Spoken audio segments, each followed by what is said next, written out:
Estamos gozosos, felices, estamos muy bendecidos. Dios ha sido fiel. Amén.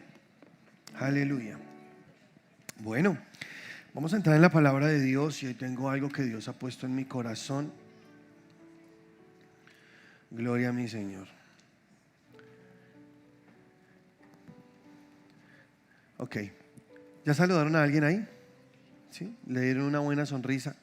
Somos la familia de Cristo en esta tierra y nuestra verdadera familia es esta, en serio, porque es con quienes vamos a compartir la eternidad. Entonces, si tú quieres tener a tu familia biológica contigo en la eternidad, asegúrate de que ellos sean salvos también. Me le bajas un poquito al retorno, bájale que está demasiado duro. El piano, bájale el piano. Listo. Gracias, Samuel. Listo, perfecto. Ok. Entonces voy a darte una palabra que el Señor ha puesto en mi corazón. Yo le puse un título y es sal de la barca. Sal de la barca.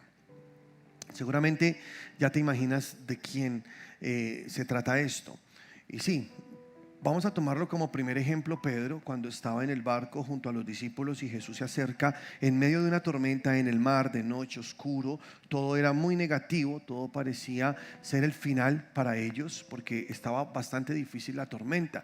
Pero Pedro lo ve allá, todos lo ven, pensaron que era un fantasma y Jesús estaba ahí en medio de esa situación tan difícil y Pedro le dijo: si tú eres el Hijo de Dios, manda que yo vaya. Y entonces Jesús dijo: ven. Y Pedro salió del barco y pudo caminar sobre las aguas. Esa yo sé que te la sabes, es una historia maravillosa de la que hemos sacado muchas predicaciones, hemos aprendido muchísimo de eso. Pero el Señor ponía en mi corazón hoy compartirte esta palabra porque hay muchas personas que están acomodadas y no quieren avanzar. Se quedaron en un solo estado y piensan que ahí está bien.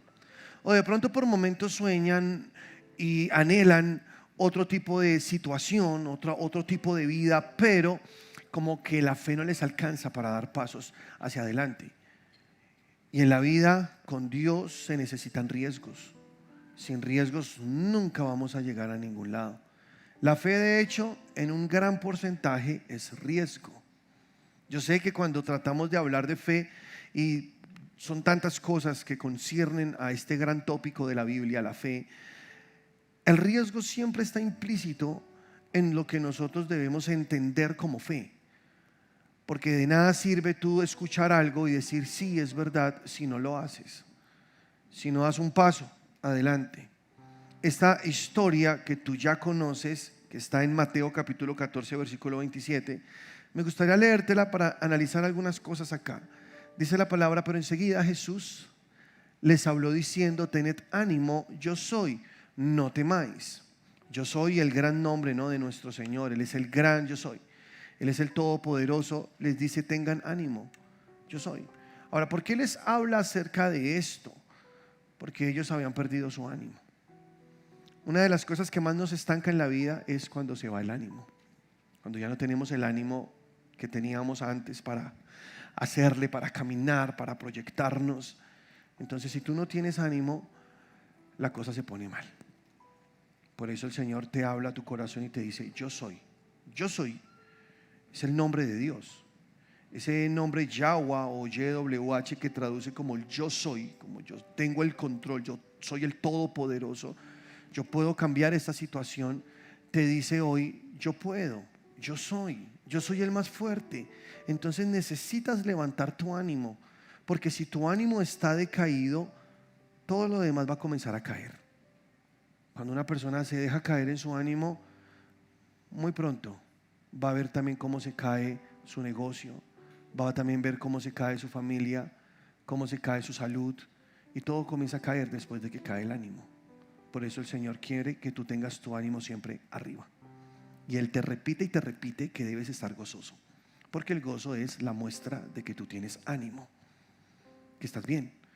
La tristeza, la depresión, la ansiedad es una muestra de que tu ánimo está abajo. Y la fe, lo hemos dicho muchas veces en este lugar, la fe es alegre. No puede decir a alguien triste que tiene fe, porque no es verdad. La fe se transmite o se manifiesta mejor a través de la alegría. ¿Por qué? Cuando tú tienes fe, estás creyendo a lo que Dios dice. Cuando tú tienes temor, estás creyendo al problema, estás creyendo a la dificultad. Y por eso te pones así, ansioso. Por eso te pones triste.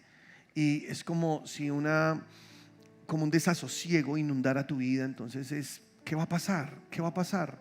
No, el Hijo de Dios sabe qué va a pasar. El Hijo de Dios que está en fe sabe que lo que viene será mucho mejor. El Hijo de Dios cree y confía en las palabras de su Dios que camina sobre el agua y le dice: ten ánimo, aquí soy yo, no tengas temor, ten ánimo. Entonces, cuando una persona está en fe, esa persona está alegre, está feliz, sonríe, no deja que nada le quite su gozo. Y la palabra indudablemente es la fuente de nuestra alegría, porque entre más palabra tú dejes depositar en tu espíritu, más razones para ser feliz tienes. Aunque la circunstancia esté dura, tú estás creyendo en algo, y lo que a ti te sostiene es la palabra de Dios. Por eso Pedro sabía este principio, y cuando vio a Jesús y todos pensaban que era un fantasma, y Jesús dice: tengan ánimo, soy yo. Luego dice, fíjate el versículo 28. Entonces le respondió Pedro y dijo: Señor, si eres tú, manda que yo vaya a ti sobre las aguas. Si realmente eres tú, Señor, di algo, habla algo, di una palabra, da tú la orden, porque si eres tú quien da la orden sobre cualquier ley física aquí, voy a poder caminar sobre las aguas. Pero tú tienes que decirlo. Si tú no lo dices, yo no me salgo del barco. Es lo que está diciendo Pedro. Por eso tú, al salirte del barco, necesitas primeramente una palabra. Sin una palabra, tú no debes bajarte del barco. Cualquier proyecto que tú tengas en esta vida, cualquier sueño, cualquier idea de negocio que te venga, antes de arriesgarte e invertir ese dinero, tú debes asegurarte de tener una palabra que Dios te está dirigiendo hacia allá. Porque la fe no es algo imprudente. De hecho, la fe no pelea con la prudencia. La fe debe ser dirigida. No es que tú te arriesgas solo porque sí. Me arriesgo porque yo tengo fe y yo sé que le voy a hacer, y te metes sin ningún tipo de palabras, sin ningún tipo de dirección. Posiblemente te estrellarás contra el mundo y vas a tener que sufrir, porque te estás apoyando en tu propia prudencia, en tu propio razonamiento humano. Y entonces dice la palabra: maldito el hombre que confía en el hombre.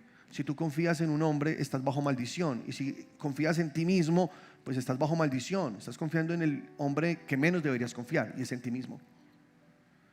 Porque la persona que más te ha fallado en esta vida eres tú mismo. No es tu tío, no es tu papá, no es tu abuelo, no es tu familiar, no es tu socio. La persona que más te ha fallado eres tú mismo. En Jeremías dice: el corazón es engañoso y perverso más que todas las cosas. Y Pablo le dice a Timoteo: ten cuidado de ti mismo. Pilas contigo. Pilas contigo, porque ese yo te va a traicionar.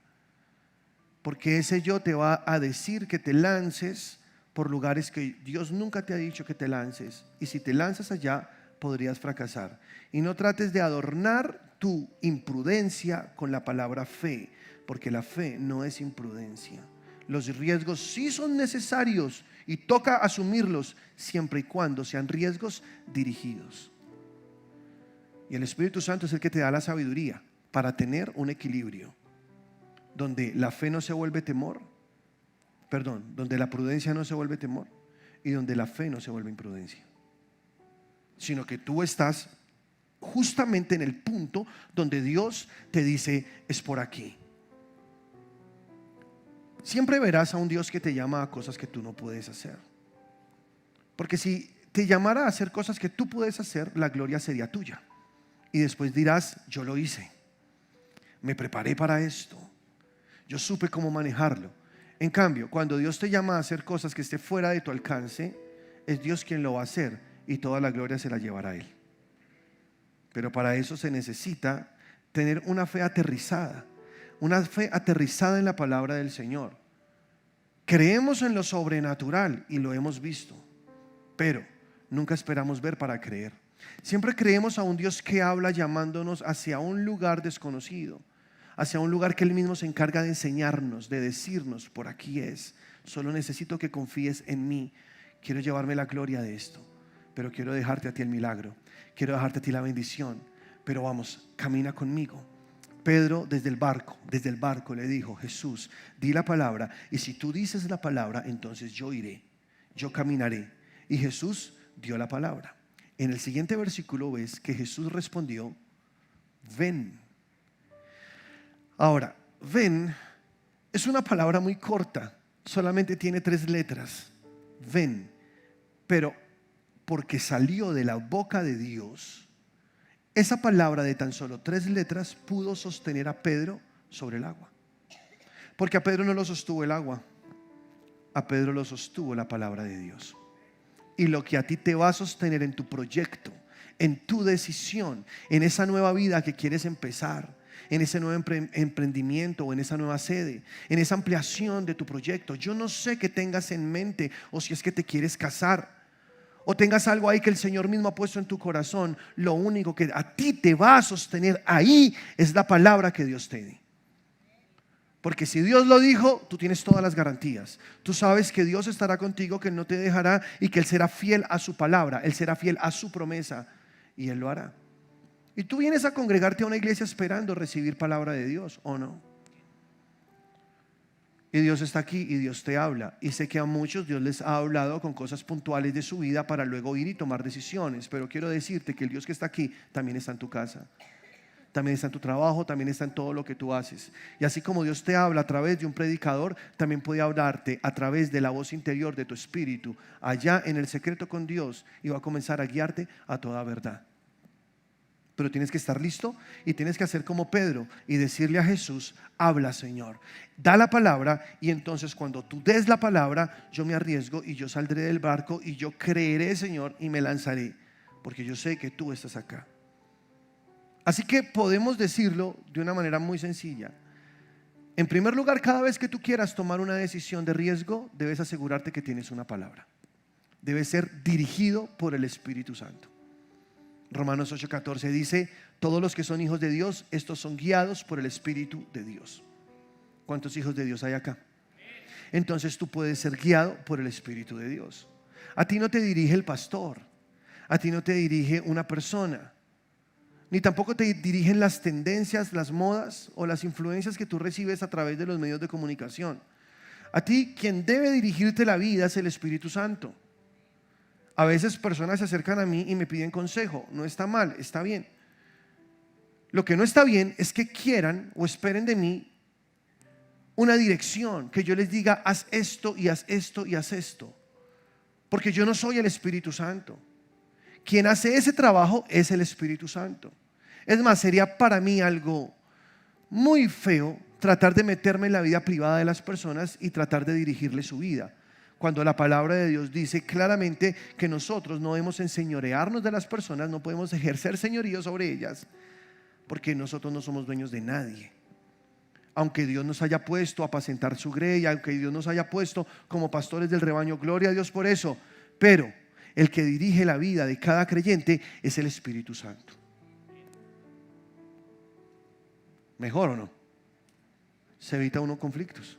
Pastor, ¿qué hago? ¿Me caso con esta o no? ¿Yo qué voy a saber? Pregúntale al Espíritu Santo. Yo no soy el Espíritu Santo. Pero dígame usted, ¿cómo la ve? No, yo no sé. Mira, yo sí te puedo dar ciertas pautas para que aprendas a tomar decisiones. Sí te puedo mostrar a través de la Biblia cosas a tener en cuenta a la hora de tomar una decisión tan importante en tu vida. Pero nunca podría yo decirte qué hacer. Estaría usurpando el lugar del Espíritu Santo. Tú eres un hijo de Dios, tú eres guiado por el Espíritu de Dios. Y tienes que aprender a escuchar la voz del Espíritu Santo. En esas ocasiones donde personas han tratado de manejarle la vida a otras, siempre eso termina mal. Porque a eso no nos llamó el Señor. ¿Qué le dijo Jesús a Pedro? Apacienta mis ovejas. Otra vez, ¿qué le dijo Jesús a Pedro? Apacienta mis ovejas. ¿Sí te diste cuenta? ¿Las ovejas de quién son? ¿De quién son las ovejas? De Jesús. Él no le dijo: mira, te voy a dar tus ovejas y apaciéntalas. Ahí están. No, él dijo: apacienta mis ovejas. Como diciéndole: dale de comer a mis ovejas. Enséñales a mis ovejas, pero solo cuídalas. No es tu, nunca pienses que son tuyas, porque las ovejas son del Señor Jesucristo. Él es el rey, Él es el buen pastor que dio su vida por las ovejas y por eso Él es el que va a dirigir nuestro camino. En el Salmo 23, que es una alusión a nuestro Señor como el pastor, ¿no? Dice: el Señor es mi pastor, nada me faltará. En lugares de delicados pastos me hará descansar, junto a aguas de reposo me pastoreará, confortará mi alma, me guiará, fíjate, me guiará por sendas de justicia, por amor a su nombre. ¿Quién es el que está guiando a la persona? El buen pastor. ¿Y quién es el buen pastor? Jesucristo. Me guiará por sendas de justicia por amor a su nombre. Y aunque ande en valle de sombra de muerte, no temeré mal alguno, porque tú estarás conmigo. O sea, que si fue el Señor el que te llamó, entonces tú puedes ir seguro, porque aunque haya sombra de muerte, ahí Dios estará contigo. No te está eximiendo de las sombras de la muerte que se acerquen a ti. Lo que te está diciendo es que cuando pases por ellas, Dios estará contigo para librarte. Porque a veces pensamos que seguir la dirección de Dios es pasar por un lugar perfecto donde no habrán tropiezos, donde todo estará bien, donde no habrá oposición. No, Dios no dice eso. Dios dice: yo te guiaré por sendas de justicia por amor a mi nombre, pero habrán en algún momento valles de sombra de muerte. Solo debes saber que estarás confiado si entiendes: yo estoy contigo. Y la vara y el cayado de Dios nos infunden aliento. Volvemos a lo que hablábamos ahora: ánimo, nos levanta el aliento, nos levanta el ánimo. Quiere decir que el buen pastor estará en cada momento de tu vida para darte el ánimo que tú necesitas, para infundirte aliento. Con su vara, su cayado, eso significa autoridad. Te infundirá aliento y adereza mesa delante de ti en presencia de tus angustiadores. Él te sirve la mesa, Él te hace comer bien. Y luego, ¿qué dice? Unges mi cabeza con aceite, mi copa está rebosando. Él te da su buena unción y finaliza diciendo: ciertamente el bien y la misericordia me seguirán todos los días de mi vida, y en la casa de Jehová moraré por largos días. ¿Te diste cuenta que en todo el Salmo está hablando de que el que dirige tu vida es el buen pastor? Es el Señor a través de su Espíritu Santo. No es un hombre, no es otra persona, es el Señor a través del Espíritu Santo. Por lo tanto, siempre tú necesitas confiar en la dirección del Espíritu Santo. Eso te hace una persona muy humilde. Si tú confías en Dios, eso es humildad, ¿o no? Mira lo que dice Proverbios en el capítulo 28, versículo 25. Este versículo es precioso. Dice: el altivo de ánimo suscita contiendas, mas el que confía en Jehová prosperará. ¿Cuántos confían en el Señor acá? Les tengo una buena noticia: todos ustedes prosperarán. Yo hubiera dicho un amén más fuerte a eso. Ustedes todos, si confían en Dios, todos. ¿Cuántos confían en Dios? Entonces todos ustedes prosperarán. Es el plan de Dios. No te niegues a esto. Esos ideales de austeridad se puede convertir en la cosa más diabólica que exista. No, yo no necesito, voy a mantenerme así, pobre, humilde, porque yo quiero agradar al Señor en todo. ¿Quién te dijo eso? ¿Acaso eso está en la Biblia? No, es un pensamiento religioso que le metieron en la cabeza a personas religiosas, que los mantiene hundidos en la pobreza. Pero si tú lees la Biblia de principio a fin, encontrarás que lo que Dios quiere para ti es que prosperes, que no te quedes en el mismo lugar, que pases de una condición a otra, y que durante lo que te quede de vida sigas avanzando y prosperando. Porque el camino del justo es como la luz de la aurora, que va de aumento en aumento hasta que el día es perfecto. O sea que Dios te diseñó para crecer constantemente y no quedarte en un lugar de estancamiento. Para crecer, que nunca pares de crecer. Aún en tu vejez fructificarás, dice la palabra del Señor. Aun cuando seas viejito, seguirás haciendo negocios y seguirás haciendo que la cosa siga avanzando y generando empleo y bendiciendo tu nación, bendiciendo tu país, bendiciendo la obra de Dios, haciendo que muchas más personas sean bendecidas. Ese es el propósito de Dios para ti y debes creerlo. Cambiar la mentalidad de pobreza que infundieron tus padres en tu vida o tus antepasados, no sé, esa cultura o ese entorno en el cual creciste, que te enseñó a ser una persona de escasos recursos, a vivir de las ayudas, a vivir de lo que te den. Eso es diabólico. Dios quiere que tú prosperes. Créelo, Dios quiere que tú prosperes. Ahora, ¿por qué te digo porque es diabólico. ¿Sabes qué hace el diablo? Generar mentalidad de pobreza en las personas. ¿Cómo piensa un pobre? Un pobre siempre quiere que le den. Eso es una mentalidad de pobreza. Y eso no es bíblico, porque no olvidamos las palabras de nuestro Señor Jesucristo cuando dijo: es más bienaventurado dar que recibir. Por eso la mentalidad de Dios es: aprende a dar y saldrás de pobre. Cambia tu mentalidad. Deja de esperar que alguien te dé y comienza a pensar: ¿a quién le doy? Y eso cambiará tu vida. Ahí comienza la prosperidad de un hijo de Dios. Pero mira lo que dice el texto. Ese texto nos marca una diferencia entre lo que es una persona orgullosa y una persona humilde. Porque dice, ¿me lo vuelves a poner por favor, Clary? Porque dice el versículo así: el altivo de ánimo suscita contiendas, mas el que confía en Jehová prosperará. ¿Por qué es humilde una persona que confía en Dios? Porque es una persona que reconoce que necesita a Dios en su vida, que él no puede solo. Confía en ti mismo, te vas a estrellar, de verdad te vas a estrellar. Porque, por ejemplo, una persona que dice: no, es que yo estudié, yo me preparé, es que yo soy acá el berraco, yo fui el que hice esto, yo levanté esta empresa, yo saqué este proyecto adelante, es que yo soy. Pues no. Un día se le acaba su salud y ahí quedó todo su ego. Un día no puede trabajar más y ahí se quedó todo. Se levanta uno que venga y lo robe y se le puede acabar todo. Puede quebrar de un momento a otro. Esta vida es incierta. Yo he visto personas muy grandes caer en cuestión de meses. ¿Cuántas personas quebraron en la pandemia? Muchas.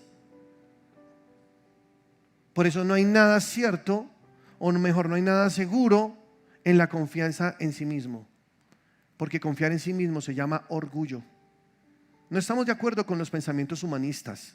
Nosotros como cristianos somos cristocéntricos. Creemos en que con Dios todo es posible, que con Dios todo lo puedo, que yo sin Dios nada puedo hacer, que si me separo de mi Señor, ahí estoy en problemas, que si Él me dio ciertas habilidades, ciertos dones y talentos que yo puedo poner a su servicio, que yo puedo poner para trabajar por Dios y por los demás, y así mismo usando bien esto puedo llegar muy lejos. Claro que sí, la habilidad humana también es importante, Dios la puso en el hombre, pero toda esa habilidad humana también depende de Dios.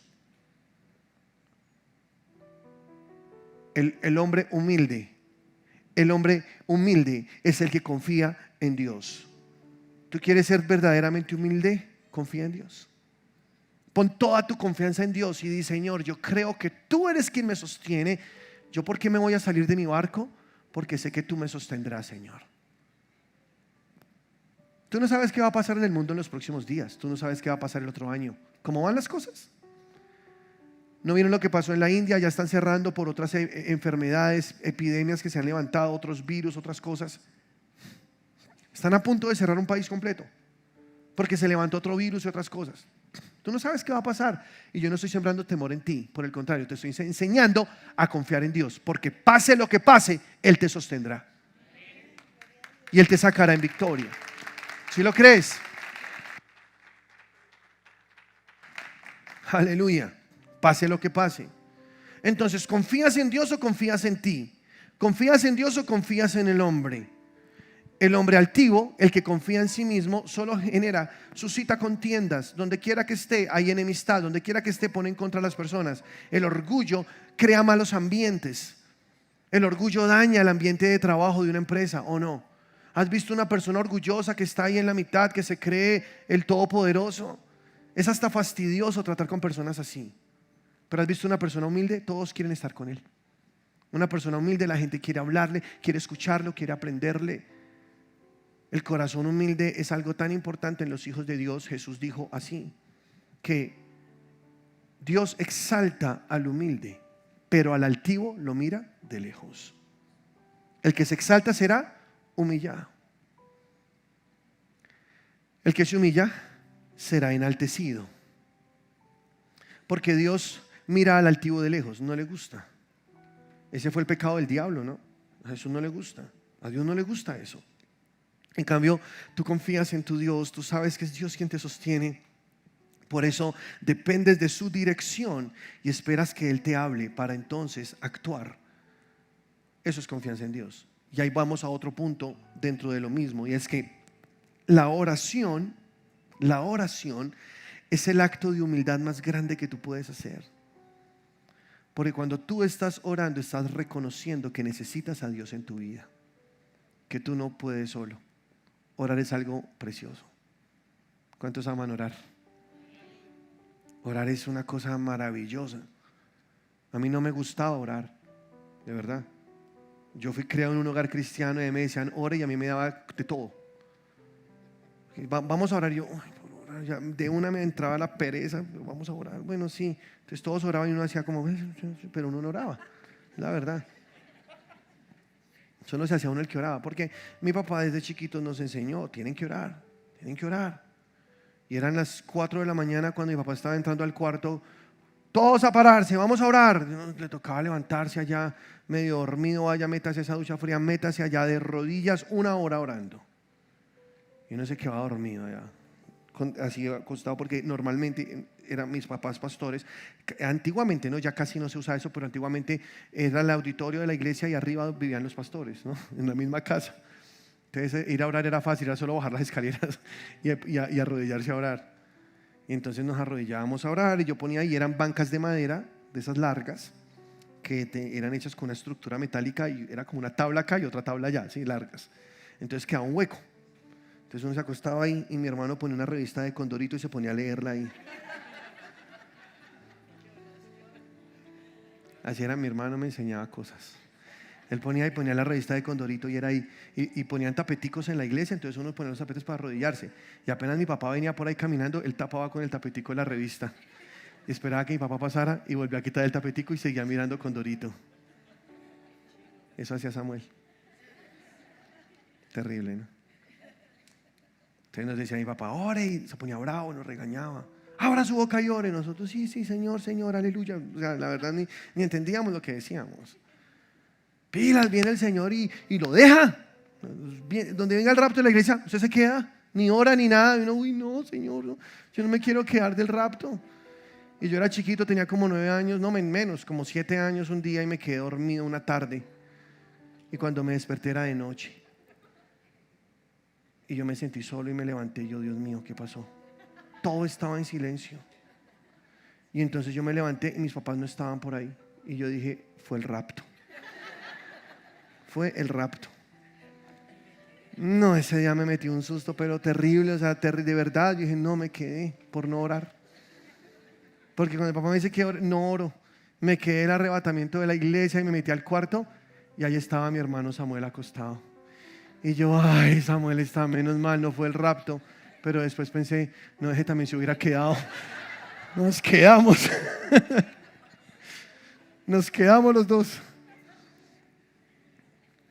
Y resulta que era que mis papás habían bajado, y entonces luego subieron y ya, ay, Dios mío, cuando los vi me volvió el alma al cuerpo.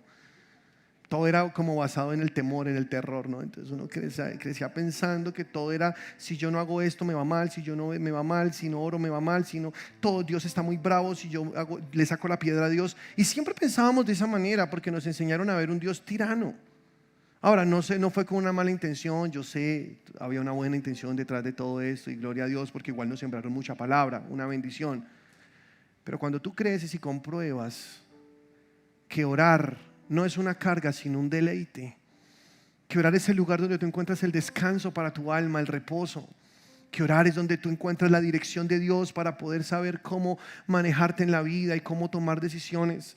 Cuando tú descubres que en la oración está la sanidad de tu cuerpo, que cuando tú oras entonces todo tu espíritu reposa y tú comienzas a estar como en otro sentido y dejas de mirar los problemas y comienzas a mirar a Dios. Cuando tú encuentras la oración y el sentido de la oración, tú amas la oración. Y orar tiene que convertirse en un deleite. Tiene que ser algo muy bueno. Ahora, la carne siempre se opone y te dice, no ores, esto es feo, esto es aburrido, esto es perezoso, esto no funciona, esto no tiene sentido. Pero el diablo ahí también mete mensajes. Pero uno sacrifica su carne y dice, no, voy a orar. Jesús dijo a sus discípulos cuando estaba en la montaña, ya una noche antes de morir en Getsemaní, les dijo, quédense aquí, oren un rato, velen, yo voy a orar a mi Padre más arriba. Él subió a orar y cuando regresó, sus discípulos estaban durmiendo. Y Jesús dijo, ¿de verdad están durmiendo? O sea, ¿me van a matar mañana y ustedes están durmiendo? Oren. Y dijo, oren para que no entren en tentación.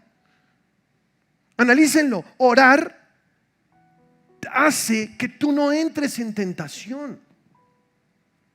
El que no ora, decía un dicho, el que no ora el diablo se lo devora.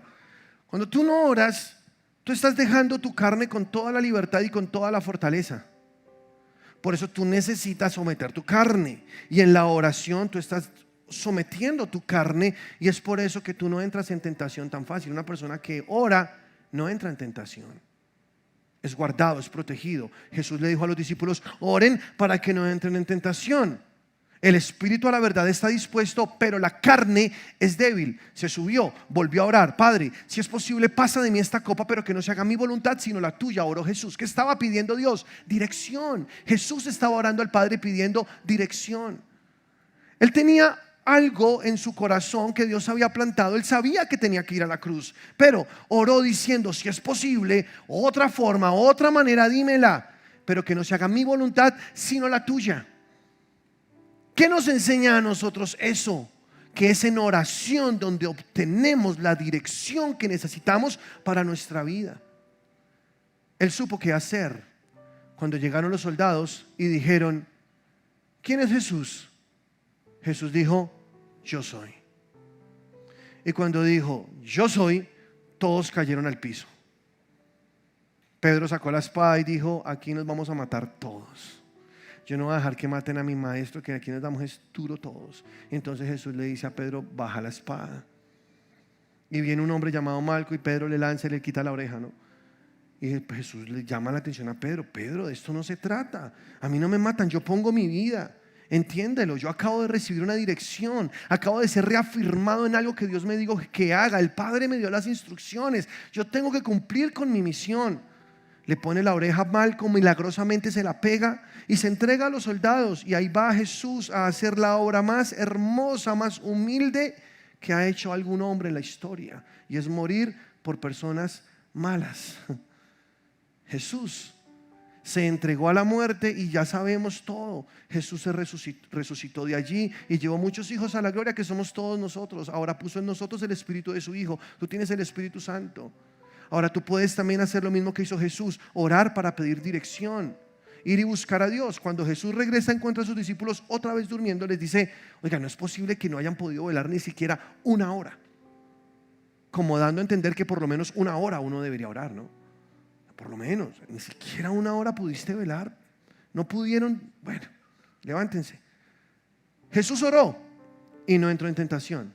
Los discípulos se durmieron, no oraron y entraron en tentación. Todos se dispersaron, el uno lo negó, el otro por allá fue y lo entregó. Pasó de todo esa noche. Después Jesús, de su resurrección, comenzó a reunirlos, ¿no? Y comenzó otra vez a hacer su obra. Gloria a Dios, Él es bueno y Él les perdona. Pero tú te vas a evitar muchos problemas cuando tú tienes una vida de oración, porque es en la oración donde obtienes la dirección de Dios. Y cuando tienes una dirección, entonces tus riesgos serán dirigidos, no serán imprudencias. Tus riesgos serán de acuerdo a lo que el Señor te está diciendo que hagas. Y ahí está la bendición. ¿Por qué Dios te invita a caminar sobre el agua? Porque Él quiere que vivas algo sobrenatural.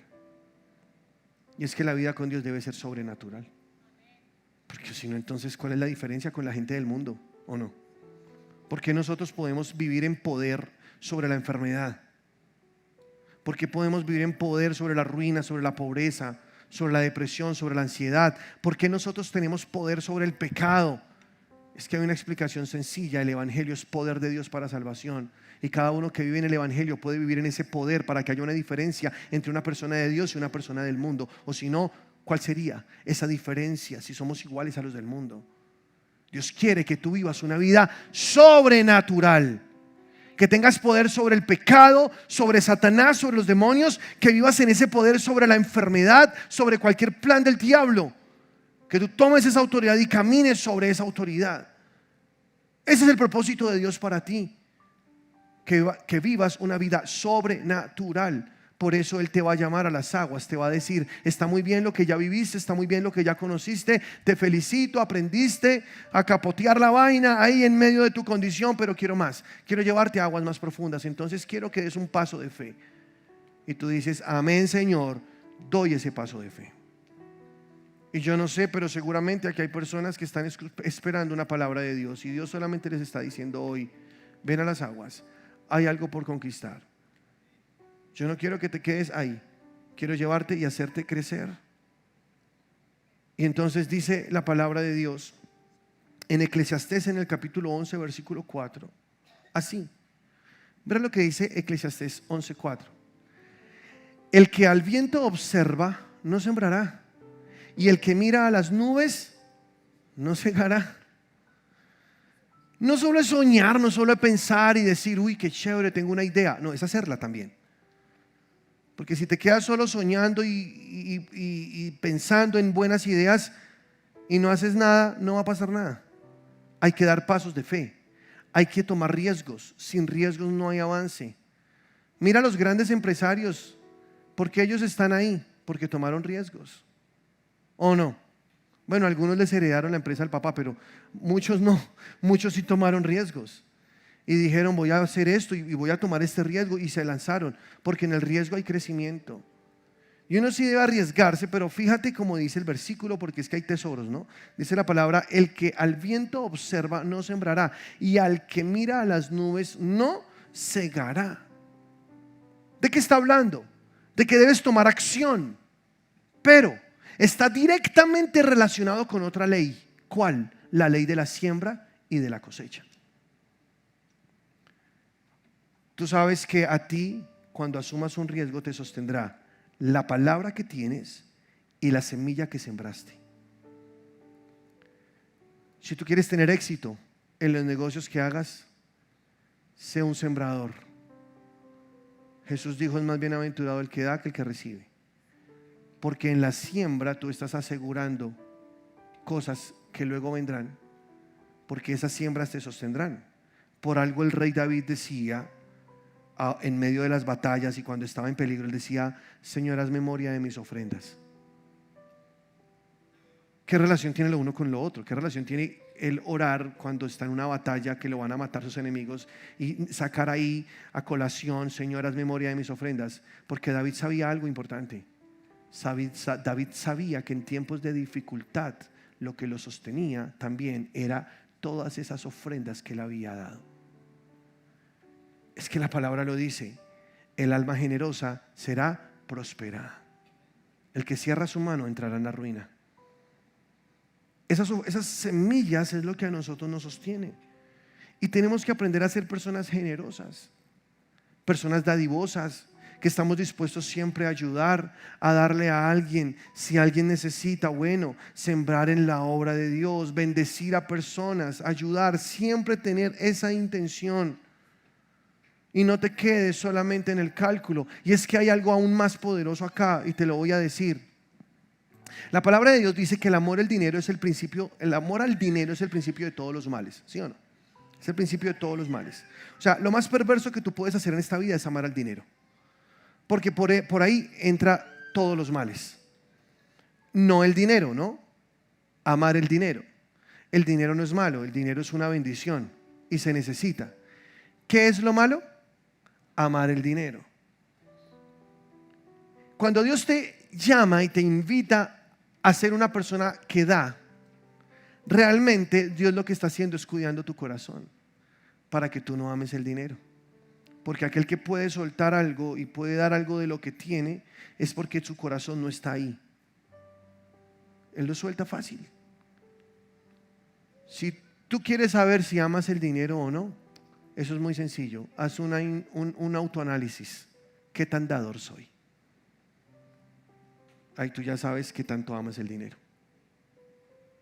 Pero si te duele dar porque piensas que puedes perderlo seguro o algo que necesitas, es porque tu corazón y tu confianza está ahí. Jesús dijo, donde esté tu tesoro, ahí estará también tu corazón. O sea, tu amor estará ahí puesto. Tú puedes medirte. ¿Qué tanto soy yo un amador del dinero o no lo soy? El que ama el dinero, dice la palabra, no se saciará de dinero. Está bajo maldición, porque siempre sentirá que algo le falta. Él podría tener mucho, pero nunca nada de eso le satisface. Porque el dinero no tiene el poder para hacer feliz a nadie. Jesús dijo, la felicidad de un hombre no consiste en los bienes que él posee. Si tú amas al dinero, el dinero, estás bajo maldición. Y cuando el Señor nos invita a dar, es porque a través del dar está ese desprendimiento de lo material y por ende está también ese acercamiento más fácil a Dios y a su propósito. ¿Qué significa? Que cuando tú no amas el dinero, cuando para ti es fácil soltarlo, para ti es fácil darlo, entonces asimismo tú tendrás libertad en tu espíritu para ser guiado por Dios. Cuando tú no amas el dinero, tú no tienes miedo a perderlo. Por eso te arriesgas más fácil. Pero cuando tú amas el dinero, tienes miedo a perderlo. Entonces tomar riesgos para ti será muy difícil. Y eso es contraproducente, porque es como una paradoja, ¿no? O sea, tú piensas que por tener más y por asegurar más, entonces voy a alcanzar más, y resulta que no, es una mentira. Es un engaño. El diablo te engaña para estancarte en la vida. Pero si tú aceptas el llamado de Dios y dices, ok, voy a soltar. Cuando tú sueltas, estás desprendiendo también tu corazón de ese dinero. Si tú no amas el dinero, no tienes miedo de perderlo. Por eso, una persona que no ama el dinero se arriesga con más facilidad a cualquier cosa que Dios lo llame a hacer. Para poder ir hacia el lugar que Dios te dijo, Dios lo sabe, y por eso tiene que primero desprenderte del amor al dinero. Porque si tú amas el dinero más de lo que amas a Dios, más de lo que amas el llamado que Dios te hizo, nunca saldrás del lugar, porque te da miedo perder lo poco que tienes. ¿Sí estás conmigo? Eso es tremendo. Miren tantos tesoros en un versículo tan sencillo. Si te quedas mirando el viento, si te quedas mirando solamente hacia arriba, a las nubes, nunca sembrarás, nunca segarás, nunca harás nada de tu vida, y se te pasará la vida, y cuando te des cuenta, estás viejo y no hiciste nada. Por cuidar lo seguro, no hiciste nada. Es tan peligroso acomodarnos a lo que tenemos. Porque es que a veces decimos o damos a entender que estar ahí es un estado de humildad. Es que lo que tengo está bien, está perfecto. No, lo que está diciendo es esa persona que ama lo que tiene y por eso no quiere soltarlo, porque se enamoró tanto de las cosas de este mundo que no se atreve a soltarlas.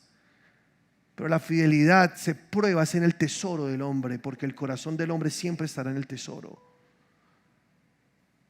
Si tú eres capaz de soltar lo que tienes, quiere decir que estás abriendo una puerta a un mundo de crecimiento donde Dios quiere llevarte. Aleluya. El que ama el dinero no se saciará de dinero. El alma generosa será prosperada. Y lo leímos hace un poco, que los humildes serán prosperados por Dios. Los que confían en Dios serán prosperados por Dios. Y es que confiar en Dios es decir, Señor, yo te creo, y lo que tú me pidas, eso te doy. Y no lo retengo, te lo doy. Porque todos aquellos que han descubierto este principio del dar, también han descubierto lo que es vivir una vida abundante. Una persona que es generosa nunca entrará en pobreza, nunca entrará en ruina. Por ahí va el camino. Yo sé, te estoy hablando de salir de tu barco, pero yo te estoy enseñando cómo salir. Porque si solo te botas al agua, te vas a ahogar. Pero si tú haces lo que tienes que hacer, si tú sales con dirección, con una palabra de ese barco, pero si tú tienes semillas, si tú sabes que has sembrado, tú estás tranquilo. Porque allá en medio de la tormenta más dura, el Señor te sostendrá.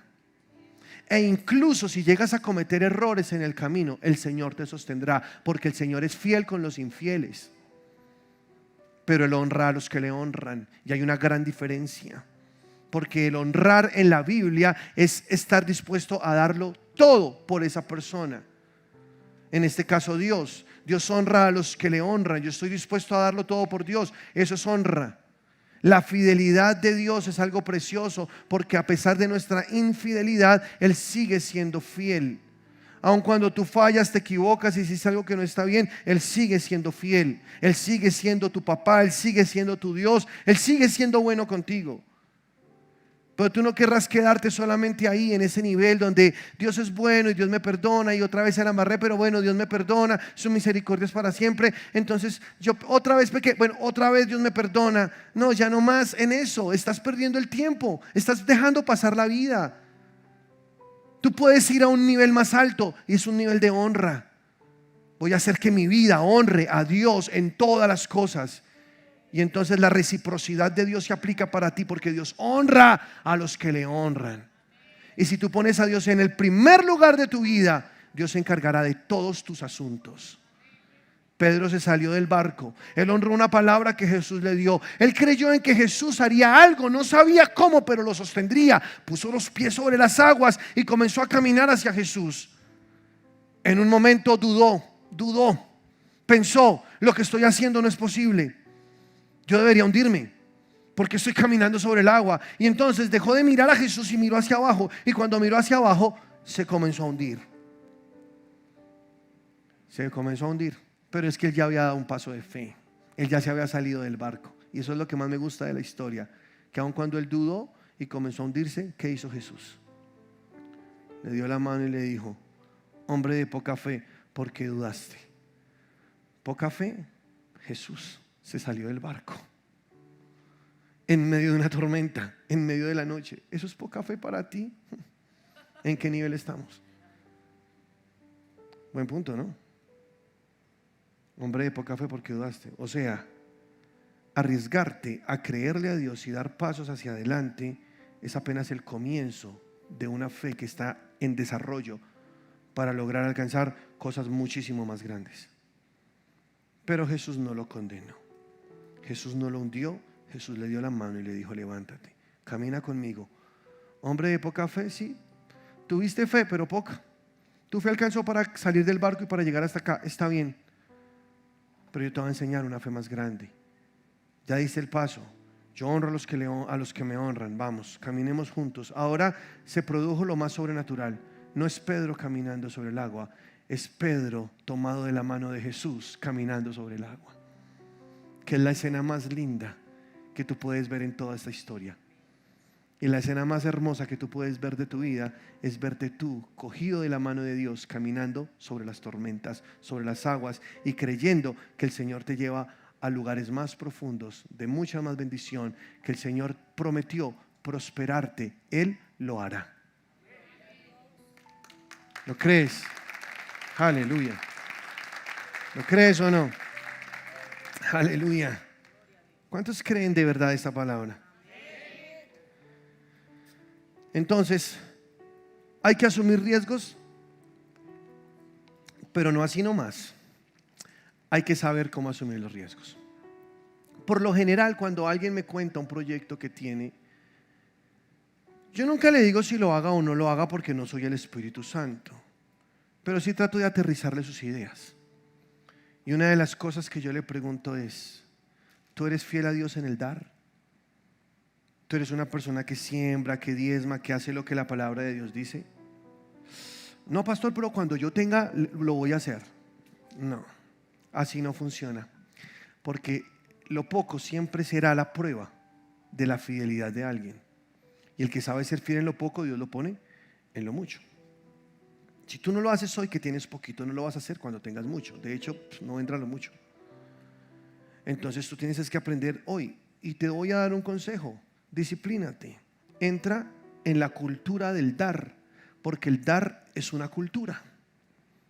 Tú aprendes a hacerlo y se tiene que volver algo normal en tu vida, que ya no sea algo difícil para ti, sino que tú lo das y confías en Dios. El que confía en Dios será prosperado. ¿Qué es confiar en Dios? En Malaquías capítulo 3 versículo 10 dice: traigan todos los diezmos al alfolí y haya alimento en mi casa, y probadme ahora en esto, dice el Señor, si no os abriré las ventanas de los cielos y derramaré sobre vosotros bendiciones hasta que sobreabunde. Analiza eso, unas palabras de Dios mismo hablando y diciendo: trae tus diezmos al alfolí y que haya alimento en mi casa. Acá en mi casa, donde está su obra, donde se reúne la iglesia, o sea, aquí, que haya alimento, que haya toda provisión acá. Listo. Si tú lo haces, entonces pruébame, hazlo, pruébame, dice el Señor. Eso es confianza. Dice: pruébame si no os abriré las ventanas de los cielos y derramaré ahora sobre ustedes bendición hasta que sobre y hasta que abunde. No lo digo yo, lo dice la Biblia. Está en la escritura. Si no, os abriré las ventanas de los cielos y derramaré bendiciones sobre vosotros hasta que sobre y abunde. Sobreabundancia, di conmigo sobreabundancia. ¿Quién quiere sobreabundancia? ¿Tú sabes qué significa la palabra abundancia? Abundancia es el antónimo de escasez. Sencillo. Escasez es cuando no tienes para cubrir todos tus gastos. Escasez es cuando no te alcanza para cubrir todo lo que tú necesitas. O sea, escasez es cuando tienes menos de lo que necesitas. Eso es escasez. Abundancia es cuando tienes más de lo que necesitas. O sea que en el versículo dice sobreabundancia. No solo tener más de lo que necesitas, sino tener mucho más que eso. Una abundancia desbordante. Mucho más de que ya pagaste tus gastos, tus cosas y te quedó, y ahora te queda incluso para invertir y para hacer otro tipo de negocios, otro tipo de cosas. Eso es vivir en sobreabundancia. Cuando dejas de preocuparte por lo básico porque crees que todo eso está suplido. Una persona que entiende el principio del dar, que es dirigido por Dios y que está caminando en fe, tomando los riesgos que Dios le está invitando a hacer, esa persona no tiene miedo. Esa persona sabe que Dios proveerá todos los días lo que él necesita. No tiene miedo. Caminamos seguros. Tú entras en esta cultura del dar, tú no tienes miedo de nada, de verdad. No tienes miedo a la escasez, no tienes miedo a las malas noticias. No tienes miedo a la depresión económica, no tienes miedo a las crisis económicas que pasan en los países. Tú no tienes miedo de nada de eso porque tú sabes que Dios es tu proveedor y que hay una palabra que te está sosteniendo y que hay unas semillas que te están sosteniendo. Porque no te quedaste mirando al aire solamente. No, tú dijiste, yo quiero cumplir, yo quiero dar, yo quiero comenzar a cambiar mi vida, quiero que todo se transforme. Eso es un principio poderoso. Con mi esposa un día lo aprendimos y lo aplicamos y de verdad que nuestra vida cambió. Estábamos viviendo una crisis tan dura con mi esposa, pero tan dura, que nos tocó vender todos los muebles que teníamos. Teníamos un carro, lo vendimos, teníamos una moto, la vendimos, los muebles vendimos, el televisor lo vendimos. Nos quedamos con la ropa y un televisor pequeñito, un televisor como de 32 pulgadas. Y una cama que tenía un colchón que tenía un resorte salido.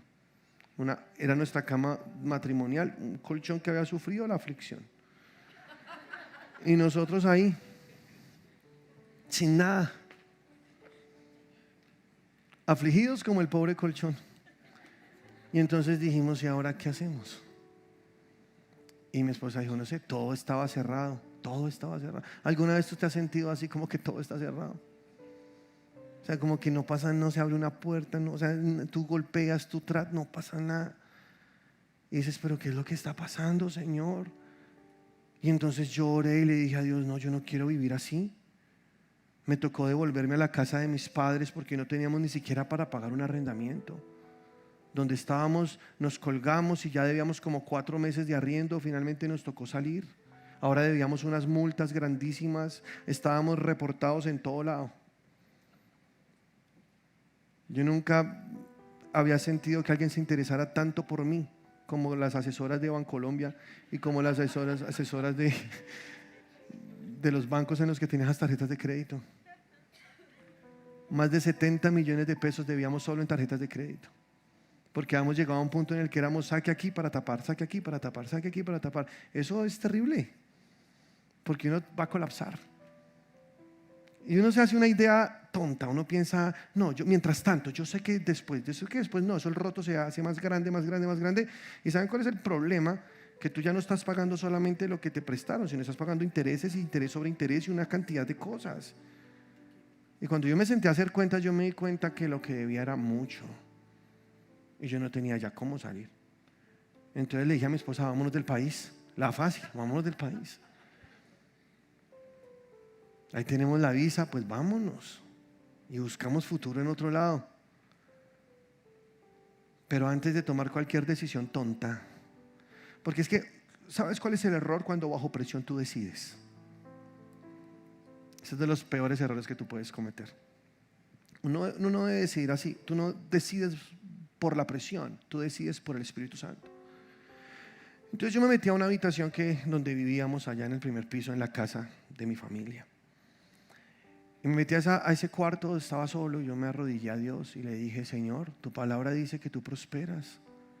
¿A quién prosperas tú? ¿Qué debo hacer para calificar?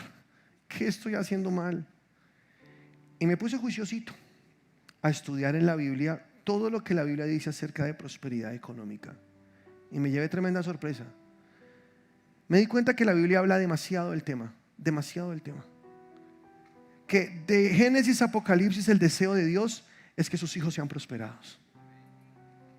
Entendí y aprendí a conocer el corazón de Dios, que Dios es bueno y que para Dios es mejor que el dinero esté en las manos de los justos que en las manos de los pecadores. Que porque un justo, que es justo, un hijo de Dios, sabe qué hacer con el dinero, y cuando el dinero está en la mano de los justos, el evangelio se comienza a expandir por todo el mundo. Y entendí que yo no soy dueño de nada en esta vida. Fue de las grandes lecciones que aprendí en esa época. Que yo no soy dueño de nada, que el dueño de todo es Dios, que Él es el dueño del oro y de la plata, que Él sí me puede escoger a mí como un buen mayordomo. No soy dueño, soy mayordomo, tú también lo eres. Y un mayordomo es el que cuida y multiplica las riquezas de otro. Eso es lo que hace un mayordomo. Y a la luz de las Escrituras, nuestro trabajo como hijos de Dios es cuidar y multiplicar las riquezas de Dios. Y entre más fidelidad tú tengas en el manejo de tus finanzas, más Dios va a entregar en tus manos, más te va a confiar. Y también entendí otro gran principio, y es que nosotros no somos lagunas, nosotros somos ríos. Una laguna almacena, estanca. El agua se queda ahí quietica y no corre. Y eso es tan peligroso porque el agua estancada se llena de bacterias, de microbios. El agua estancada se llena de bichos, de parásitos. En cambio, el agua que corre lleva vida, ¿o no? ¿Has visto un río correr? Corre vida con ese río. Donde pasa un río hay vida, ¿sí o no? Un río limpio, no el río Bogotá, un río limpio, donde pasa lleva vida. Entonces aprendí que yo y tú, todos nosotros somos ríos que debemos dejar salir para que siga entrando. Que no podemos hacer lagunas, estanques, porque si no eso se nos va a volver calichoso. Se dice así, aguas calichosas. Sino que debemos dejar que corra. Entonces entre más tú dejas que corra, más va a entrar. Y entre más corre, más entra. Y a medida que este proceso se lleva a cabo, el caudal se hace más grande. Y es por eso que una persona comienza a prosperar, porque está dejando correr. Y al dejar correr, está dejando entrar. Él no se adueña del dinero. Él sabe, esto no es mío, esto es de Dios. Y como Dios me enseñó la fórmula para multiplicar, entonces ya la voy a aplicar. ¿Cuál es? Dar. Porque lo que tú das, lo multiplicas. Más bienaventurado es dar que recibir. Porque lo que tú recibes, lo consumes. Te lo comes. ¿Sí o no? Pero lo que tú das, aparentemente lo perdiste, pero no lo perdiste. Lo sembraste. ¿Y qué pasa cuando se siembra? Habrá una gran cosecha. Pero si te comes la semilla, te quedas sin cosecha. No te puedes quedar mirando al viento todo el día y mirando a las nubes. Tú tienes que ponerte a trabajar. Y lo primero que hace una persona es sembrar. Sembrar, y eso asegura sus cosechas. Hay una acción. Ahora me dirijo hacia algún lugar. Yo necesito un sustento. Yo necesito que algo haya que siempre provea todo lo que yo estoy viviendo. Y entonces Dios comienza a generar fuentes de bendición. Como eres dirigido por Dios, Dios no es que saque la plata y te la entregue y ya. Lo que hace Dios es darte ideas para que tú vayas y pongas proyectos, negocios, para que tú avances, para que tengas formas de hacer que el dinero se multiplique. Y entonces Dios, a través de la obra de tus manos, Dios te bendice y Dios la multiplica. ¿Por qué? Porque Dios no bendice perezosos. Dios quiere gente activa, que trabaje, gente que esté dispuesta con diligencia a ir a conseguir el pan para su familia. Entonces, ¿somos diligentes? ¿Trabajadores? ¿O hay algún perezoso aquí? No. La pereza es horrible. Proverbios capítulo 20, versículo 12, creo. Dice: no ames el sueño para que no te empobrezcas. Abre tus ojos y te saciarás de pan. 20:15 si no estoy mal. O 13, no, 20:13. Dice: no ames el sueño para que no te empobrezcas. Abre tus ojos y te saciarás de pan. Entonces, dentro de los principios de mayordomía encontrados en la Biblia, hay muchas cosas para resaltar. Yo di un seminario completo de todo lo que el Señor me enseñó en ese tiempo de crisis. ¿Sabes qué hicimos con mi esposa después de que Dios nos enseñó tanto? Yo le dije, amor, mira, yo creo que nosotros hemos obrado mal en esto, en esto, en esto y en esto y en esto. Y le comencé a sacar la lista. Y yo creo que esa es la causa de nuestra situación. Cambiemos eso. En lo poquito comencemos a cambiar eso. Y comenzamos a cambiar en lo poquito. Ustedes no se imaginan Dios cómo comenzó a abrir puertas tan impresionantes. Dios cómo comenzó a hacer cosas, milagros. Eso sí, siempre fuimos muy diligentes, porque algo que mi papá me enseñó desde chiquito fue a ser muy trabajador. Gloria a Dios por eso. Eso es una bendición, ¿no? Mujeres, ¿cuántos quieren un esposo trabajador? Las solteras, ¿cuántos? Y las casadas, amén. No, el que ya tienen, que se vuelva más trabajador, sí, que es un hombre de bendición. No es como, ay Dios, dame un hombre trabajador. No, ya, el que tienes a tu lado es un hombre de bendición. Bendícelo. Amén. Y podemos nosotros estar en victoria. Entonces dijimos, vamos a trabajar, y comenzamos a obedecer en todo lo que Dios decía, y todo comenzó a cambiar. De verdad, puertas se abrían, comenzábamos a bendecir, comenzamos a ser fieles en el dar, principalmente, más que cualquier otra cosa, en el dar. Y se cumple lo que dice Malaquías. ¿Qué dice Malaquías? Entonces pruébame, si no, os abriré las ventanas de los cielos y derramaré sobre ustedes bendición hasta que sobreabunde. Y nos dimos cuenta que eso que todo se había cerrado comenzó a abrirse. El cielo se abrió sobre nosotros. En un año pagamos todas las deudas que teníamos. Poderosísimo. Dios lo hizo.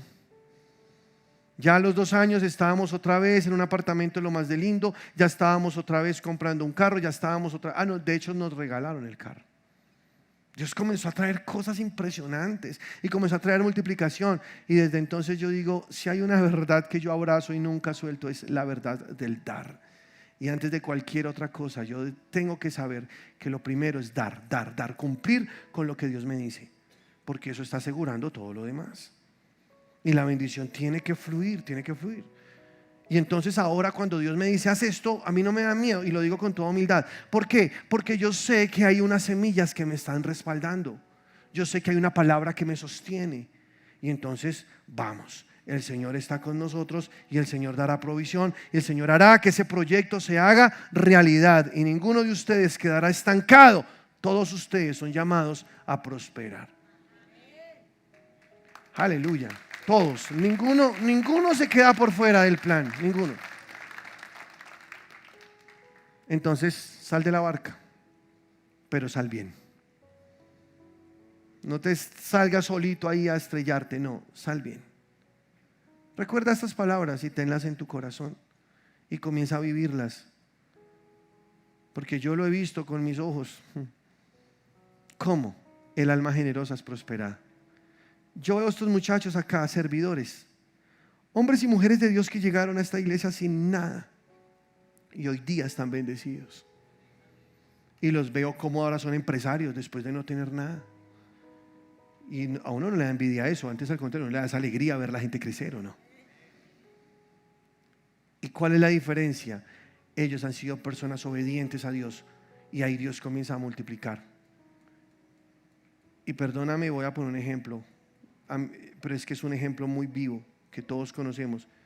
Ferchito y Mafe, ellos son líderes de esta iglesia. Ellos son los que lideran todo el staff de la iglesia. Son un hombre y una mujer de Dios. Son esposos, y yo los casé. Los conocí desde solteros, y ellos no tenían nada. Pero mira la obediencia de estas personas. Qué pena, Mafecita, y pongo de ejemplo. Pero es que a mí me alegra tanto ver cómo Dios cumple su palabra. Ver ahora cómo han crecido, ahora cómo tienen su empresa, cómo generan empleo, cómo ayudan, cómo bendicen, y cómo son columnas financieras de la obra. O sea, de verdad esto funciona. Es la palabra de Dios. Pero así como Mafe, Fercho, así como cada uno de los que está acá sentado recibiendo esta palabra, hoy puede tomarla y decir, esto también es para mí. El corazón confiado, el que confía en Dios será prosperado. Para prosperar se necesita confiar en Dios, creer que lo que Él está diciendo es la verdad. Y yo voy a obedecer, aunque tenga poco, voy a obedecerlo, Señor. Voy a recibir una dirección y me voy a lanzar de ese barco, pero tendré semillas que me sostienen. Yo sé que tú estás conmigo, Dios, y tú le dices, dame un corazón humilde, Señor. Y entonces despójate, aprende a soltar. El alma generosa será prosperada. ¿Sí lo crees? Por favor, ponte sobre tus pies, iglesia. Aleluya. Estamos bendecidos.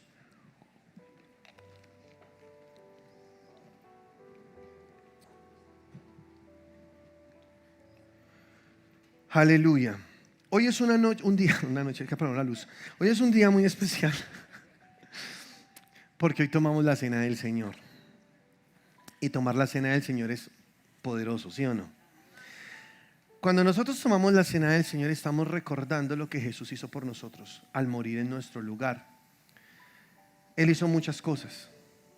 Él, siendo rico, se hizo pobre para, con su pobreza, enriquecernos. Él, siendo vital y gozando de mucha salud, decidió cargar todas nuestras enfermedades sobre su cuerpo y se hizo maldición. Él, siendo santo, cargó sobre su cuerpo todos nuestros pecados y luego fue a una cruz y el Padre lo castigó por esos pecados. O sea que Él soportó enfermedad, soportó pecados sobre Él. Toda, como dice el versículo, la contradicción de esos pecados, todo eso estaba sobre Él. ¿Qué contradicción? Un hombre santo cargando el pecado de la humanidad. Pero Él también, siendo el Rey de justicia, el Rey de paz, se cargó de toda la tristeza y toda la depresión que nosotros teníamos. Y cuando Él murió cargando todas estas cosas. Como estaba tan lleno de pecado, tan triste hasta la muerte, porque Él lo dijo así: estoy muy triste hasta la muerte. Y aparte de eso, cargando todo el pecado y toda la enfermedad de nosotros, fue a esa cruz y fue castigado cruentamente ahí. El Padre lo castigó hasta la muerte, hasta que se derramó su última gota de sangre. Todo esto lo hizo por algo y se llama redención. Redención es intercambio, que Él se puso en tu lugar. Él tomó tu lugar para darte a ti su lugar. Que Él cargó tu enfermedad para darte a ti sanidad. Que Él cargó tu pecado para darte a ti santidad y justicia. Que Él cargó tu tristeza para entregarte a ti paz. Todo esto ya está servido. Él cargó tu maldición de pobreza para darte a ti abundancia y prosperidad. Todo esto ya está servido. Ahora lo único que hacemos es tomarlo, decir: Señor, esto es mío, yo lo creo, yo lo vivo, yo lo tomo para mí, Señor. Este acto precioso, solemne de tomar la cena del Señor es recordar todo eso que tenemos en Cristo Jesús. Esa nueva vida que Dios nos dio, porque aparte de tantos beneficios, nos entregó su Espíritu Santo para que viva en nosotros y esté sobre nosotros.